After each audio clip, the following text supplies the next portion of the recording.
Olá, sejam todos bem-vindos.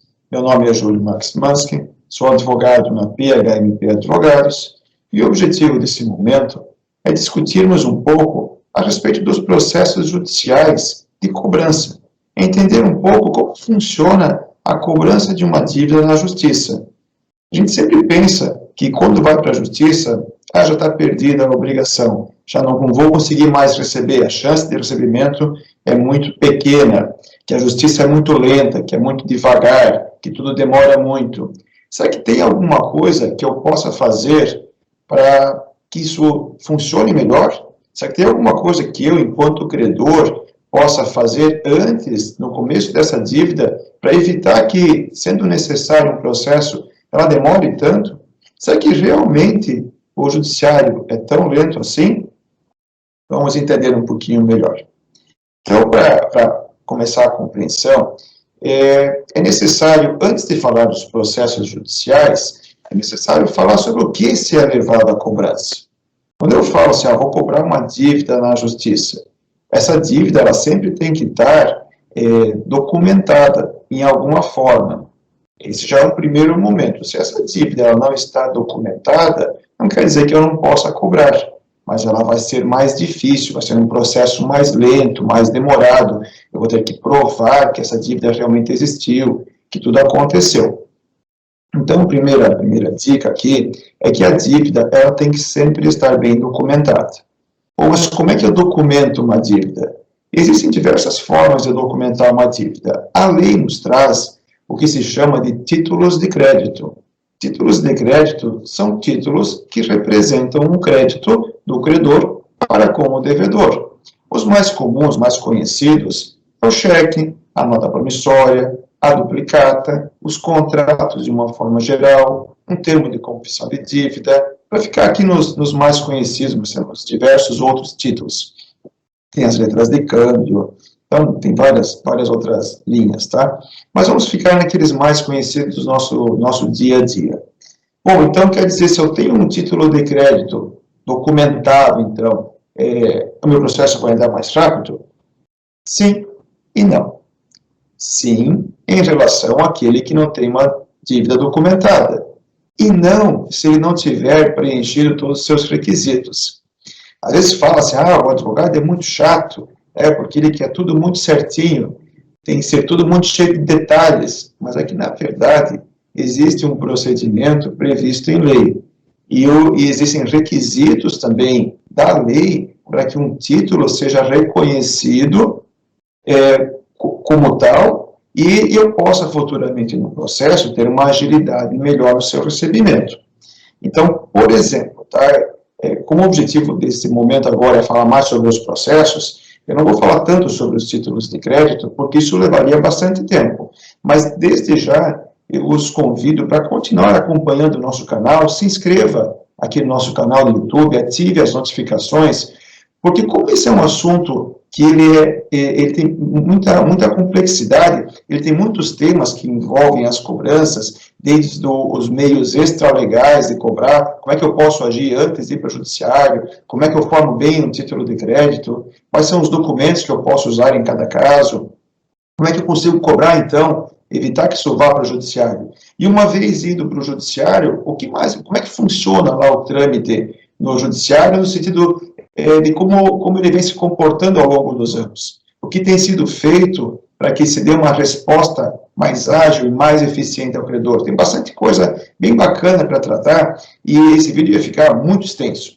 Então, a gente vai focar aqui mais nos tipos de cobrança e nós vamos lançar, no decorrer dos próximos dias, um vídeo por dia sobre um tema específico. Então, um sobre os meios extralegais, um sobre assinaturas eletrônicas, para até agilizar a assinatura dos contratos, entender um pouquinho como é que funcionam esses portais. Vamos falar sobre o Sisbajude. Sisbajude é uma evolução do Bacenjude, vamos falar sobre Renajude, um monte de situações que dá para utilizar para receber melhor o seu crédito. Vamos falar sobre garantias, também um vídeo específico sobre garantias no aval, uma fiança, alienação fiduciária. Então é bem legal, bem bacana. Nos sigam aqui no nosso canal, façam a sua inscrição, ativem a notificação para que possam receber esses vídeos regularmente. Bom, Então, continuando. A gente estava falando que existem os processos judiciais, existe a ação de cobrança e existe a ação de execução. Para eu definir qual tipo de processo que eu vou utilizar, eu primeiro preciso saber se o meu título de crédito, lembram? Cheque, promissório, duplicata, se ela está bem preenchida. Então, cheque. Cheque é uma ordem de pagamento à vista. O cheque pré-datado, o cheque pós-datado, é o jeitinho, tá? Não é o título, é a forma correta de usar o cheque. O cheque é eu dizer para a pessoa, olha, o dinheiro está no banco, pode ir lá buscar. Eu estou tirando esse documento, você vai lá e pega o dinheiro, está lá disponível. Se eu estou prometendo um pagamento, aí eu uso uma promissória. A promissória, sim, é uma promessa de pagamento. Já a duplicata é um título acessório. O que é isso? A duplicata, ela depende de uma nota fiscal. Ela depende da venda de um produto, da prestação de um serviço, da emissão de uma nota fiscal, porque um dos requisitos da duplicata justamente é colocar o número da nota. Então, uma duplicata, ela sempre vai decorrer de uma nota fiscal. Uma nota fiscal pode gerar várias duplicatas, tantas quantas forem o número de parcelas. Mas uma duplicata nunca pode ser baseada, fundamentada em mais de uma nota. Então, uma nota fiscal, uma ou mais duplicatas. Uma duplicata, uma única nota fiscal. Então, cheque, promissória, duplicata, tudo bem preenchido, eu posso ingressar com uma ação de execução. Lembrando também que existem prazos para entrar com um processo. A lei estabelece prazos de prescrição de acordo com o título. Então, o cheque eu posso entrar com uma execução desde que a dívida não seja mais velha do que 6 meses. 6 meses do prazo de apresentação, que é de 30 ou 60 dias. A gente vai explicar melhor no outro vídeo. A promissória, eu tenho o prazo de 3 anos para executar. Mas a gente fala em executar, por que eu estou falando tanto em executar? Qual é a diferença de cobrar e executar? Então, entendendo já que eu tenho um título de crédito, cheque, promissória, duplicata, ou um contrato de consciência às obrigações, contrato sempre com assinatura de 2 testemunhas, que é o que a lei exige. Então, eu tenho um título de crédito, não esgotou o prazo ainda para eu poder executar, não passou o prazo de prescrição, o advogado pode fazer a ação de execução. Essa ação de execução, eu protocolo no judiciário e o juiz manda o devedor pagar, e se ele não pagar, num prazo bastante curto, ele vai ter os seus bens penhorados. E o credor, no próprio pedido de execução, o credor já pode, e até já deve, na verdade, fazer a indicação dos bens. Antigamente, era o devedor era intimado para pagar, comprovar que já pagou, ou então indicar bens à penhora. Então, o devedor que acabava indicando. Isso mudou já há muitos anos, e agora é uma atribuição do credor.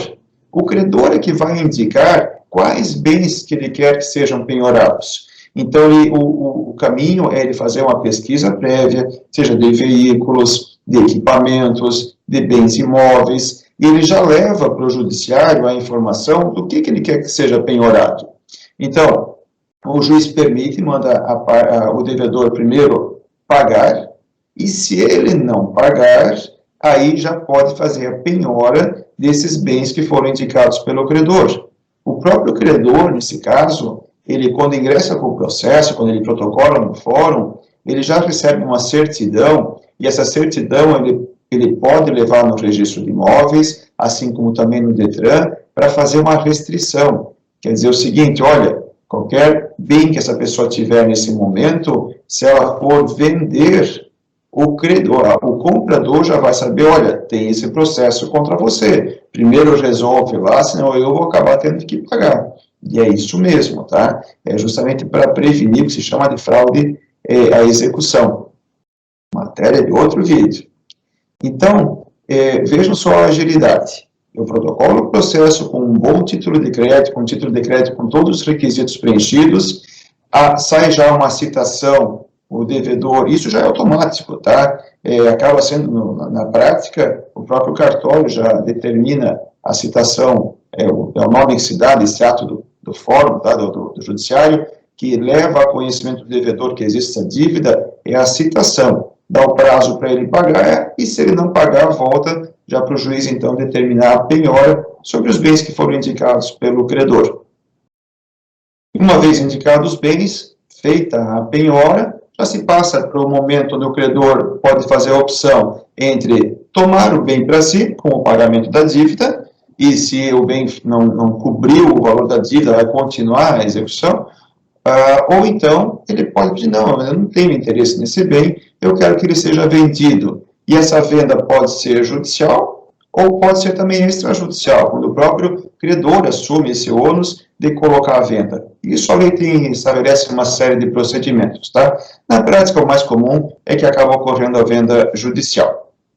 Bom, isso, vamos lá, né? Isso não é demorado, isso é bastante ágil até. Por que então demora em algumas oportunidades? Porque nem sempre o título está perfeito para que eu possa entrar com uma ação de execução. E se eu não entro com o título perfeito de execução, eu corro o risco do devedor se defender, mostrar essa irregularidade do título, e o juiz extingue, ele põe fim a essa execução. E aí eu, credor, no lugar de receber o meu crédito, ainda vou ter que pagar para o devedor. Tem que pagar o que se chama de ônus da sucumbência, pagar os honorários do advogado da outra parte, que é o juiz que fixa entre 10% a 20% do valor da execução, e mais as custas do processo. Então, tem que tomar bastante cuidado. A gente só ingressa com uma ação de execução quando não tem dúvidas nenhuma de que o título está perfeito para isso. Bom, mas se o título não está perfeito, o que seria um título não perfeito? Eu posso ter um cheque, por exemplo, que tem 2 anos, já passou o prazo de prescrição dele. Então, eu não posso mais executar, mas a lei ainda permite que eu cobre judicialmente. Então, eu vou entrar com uma ação de cobrança, uma promissória também com mais de 3 anos, mas menos de 5, no máximo 5 anos para qualquer título. Então, eu faço uma ação de cobrança. Nessa ação de cobrança, também é o mesmo processo que eu uso quando eu não tenho um documento escrito, eu vou entrar com um processo, aí não adianta só eu dizer que eu sou credor do devedor no valor tal, representado por tal título. Eu vou ter que explicar sobre a origem da dívida. Então, eu tenho que levar ao conhecimento do juiz todos os fatos que originaram essa dívida. Como é que ela foi contraída? Por que ele me deu esse cheque? Por que tem essa promissória? Vou ter que explicar como que essa dívida surgiu. Daí, o devedor, então eu vou protocolar isso, pagar as custas, o juiz vai mandar citar o devedor, lembram, né? Citar é a forma que o judiciário tem, é o nome que se dá, para o ato de levar a conhecimento da outra parte que existe um processo contra ela. Então, manda citar o devedor vai ter um prazo para fazer a sua defesa, e esses prazos hoje são todos em dias úteis, então isso leva bastante tempo, ele vai poder fazer a sua defesa, e não se fala nada em penhora de bens nesse momento. Então, eu levei a conhecimento do judiciário, numa ação de cobrança, a existência de uma dívida, o devedor é citado para se defender, ele vai se defender e ele vai poder fazer os seus argumentos, tudo que ele quiser sustentar, ou porque a dívida não está bem constituída, ou porque aquela obrigação não foi totalmente cumprida. Então, ele vai poder colocar uma série de defeitos nessa obrigação. Aí, ele protocola, isso também tem no judiciário, daí devolve para o credor vai se manifestar quanto àquela defesa do devedor. Depois disso, vai para o juiz vai fazer uma análise do processo do momento que está. Se as pessoas pediram para ouvir testemunhas, o juiz vai marcar uma audiência para ouvir as testemunhas. Às vezes tem que fazer uma perícia, então marca a perícia, depois ouve as testemunhas, ouve as partes também, o credor, o devedor. Veja como vai ficando mais demorado. Aí vai para as partes, credor e devedor, fazer as suas alegações finais. Alegações finais é quando o credor vai dizer por que ele tem que receber o crédito, e o devedor vai dizer por que ele não deve pagar. E depois disso tudo, então, vai para o juiz. Aí o juiz vai julgar o processo e vai dizer se o credor tem razão ou se o devedor tem razão. Bom, então consegui, tive uma decisão a meu favor, vou receber o dinheiro agora? Ainda não. Lembra que está numa cobrança, né? Então teve todo um processo aqui na cidade, no Fórum de Justiça, teve uma decisão. Aí quem perdeu, por exemplo, o devedor perdeu, o juiz reconheceu que a dívida é devida, então o devedor ele pode entrar com um recurso. Ele vai recorrer para o Tribunal de Justiça, e lá no Tribunal de Justiça, aí ele vai recorrer, é intimado o credor para se manifestar contra esse recurso também. Então, o devedor apresenta as suas razões e o credor apresenta as contra-razões, ele combate as razões do devedor. Depois que isso é feito, lembra, todos os prazos em dias úteis, é demorado. Aí vai para o Tribunal de Justiça. Chega lá no Tribunal de Justiça, também não é rápido, tem toda uma sequência de processos a serem julgados. Então, vai ser cadastrado, vai para lá são desembargadores que julgam esses processos, mas o julgamento não é feito por um desembargador, como funciona nas comarcas com os juízes. Lá é sempre um colegiado. Então, normalmente, nós temos turmas de 3 desembargadores, onde um deles recebe esse processo, e é chamado, então, de desembargador-relator. Ele vai fazer um relatório desse processo, e num determinado dia vai ser marcada uma sessão de julgamento. Então, marcada a sessão de julgamento, naquele dia vão ser julgados 50, 60, 80 processos, depende da pauta. É diferente de uma audiência.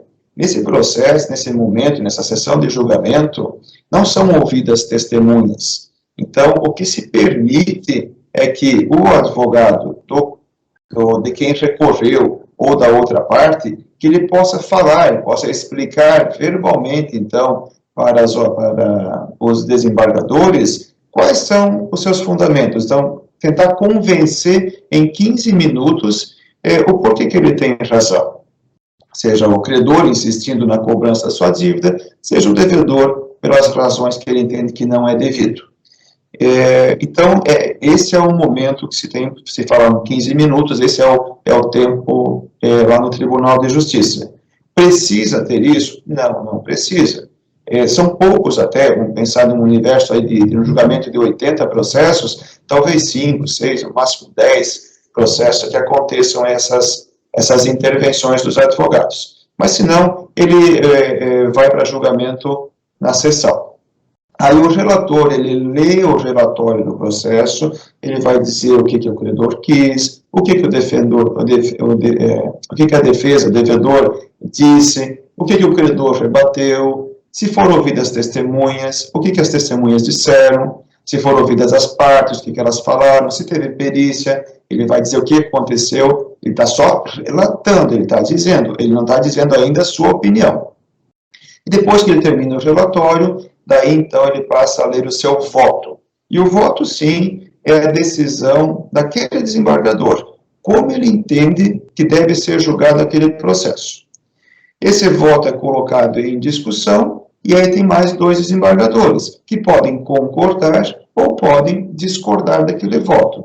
Se concordar, então eu tenho, o julgamento é por maioria, eu não preciso ter a concordância de todos, mas então se concordarem, daí sim, eu tenho a decisão do Tribunal de Justiça. Ufa, até que enfim, então agora eu vou receber o meu crédito? Ainda não. Ainda é possível que tenham outros recursos do devedor. Ele pode recorrer para o STJ, que é lá em Brasília, então, Superior Tribunal de Justiça. Mas, nesse momento, ele tem que fazer um trabalho bastante árduo de conseguir demonstrar que esse processo tem que ter um efeito suspensivo, ou seja, que ele não possa ser ainda transformado numa execução, porque existe uma discussão que é relevante. É bem difícil conseguir isso, tá? Normalmente, quando chega nesse momento da decisão do Tribunal de Justiça, aí o credor já pode iniciar a fase de penhora de bens. Tá? Então, vejam como é bem mais demorado. Eu falei do início da cobrança, lembram? A cobrança falo sobre a dívida, o devedor se defende, eu falo de novo, marca audiência, ouve as partes, eventual perícia, julgamento, razões, contra-razões, sessão de julgamento no Tribunal de Justiça, aí então terminou o processo no Tribunal de Justiça. Só nesse momento que eu vou chegar na fase da execução. Então, se eu tenho um bom título de crédito, eu pulo toda essa etapa. A Judiciário chama isso de fase de conhecimento. Eu pulo tudo isso, eu vou direto já para a execução. Então, essa é a grande vantagem. Aí eu ter um bom título de crédito.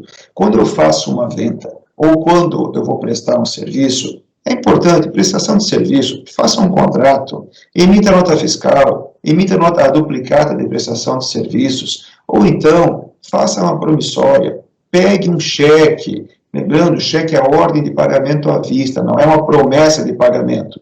Ah, mas se eu aceitar como promessa, ele perde o valor? Não, não perde, tá?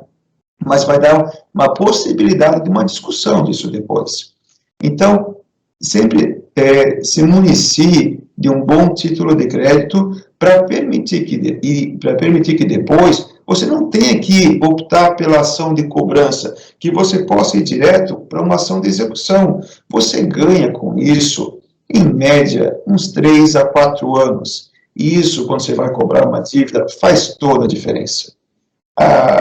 O devedor, dependendo da situação, nesse prazo, ele já não tem mais patrimônio.